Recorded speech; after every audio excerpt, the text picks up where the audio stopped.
Uzoran mladi poljoprivrednik iz Miokusa Ljubomir Isaković zajedno sa majkom i dedom pokušavao je iz nabujalih talasa da spasi što se spasti moglo.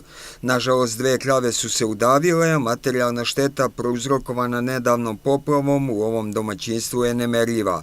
Za Ljubinu nesreću saznali su farmeri iz Majura, otac i sin Slobodan i Borivoje Ilić, i odlučili da mu poklone kravu i 200 bala sena. Mi smo doneli kući odluku da poklonimo, pošto imamo veliki broj krajeva, da poklonimo nekom jednu junicu i seno.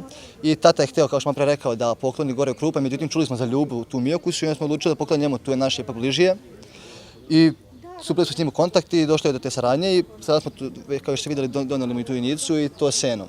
Nama je otprilike poplavom bilo negdje oko 10 hektara zemlje, ali mi nismo htjeli da uzmemo ništa, ali smatramo da je mnogo potrebnije ljudima kao što je Ljuba i sličima, kojima je sve uništeno, kojima je sve voda odnela, znači treba dati njima, a ne, mi se možemo nekako izvući, možemo se izboriti. Za Ljubomira Isakovića ova pomoć mnogo će značiti u obnavljanju stočnog fonda i on je zahvalan porodici Ilić na poklonu. Ovo mi mnogo znači, ja bih htio da se zahvalim ovim ljudima koji su mi doterali, znači junicu, jer to je stvarna krava, ne moram da čekam 2,5 godine da se ona oteli i da počnem da nosim mlijeko, jer od toga živim.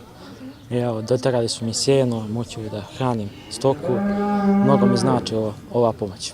U posredovanju su pomogli ljudi Šabačke poljoprivredne stručne savjetodavne službe koji se u ime Ljube Isakovića zahvaljuju porodici Ilić na ukazanoj pomoći. Taj problem sam izneo Slobi Iliću i on je odmah na moj poziv odgovorio ja ću da poklonim jednu junicu i 200 bala sena, što je i ovog puta i realizovao. Poljoprivredna stručna služba Šabac se Slobi Iliću zahvaljuje i mi imamo dobru saradnju sa njegovim udruženjem i uvek su mu prostorije savjetodavne stručne službe otvorene za njega i za njegovo udruženje. Poljoprivredno gazdinstvo Ljubomira Isakovića u nedaći koja ih je zadesila nije ostalo usamljeno. Dobri i humani ljudi pružili su im nadu u svetliju budućnost.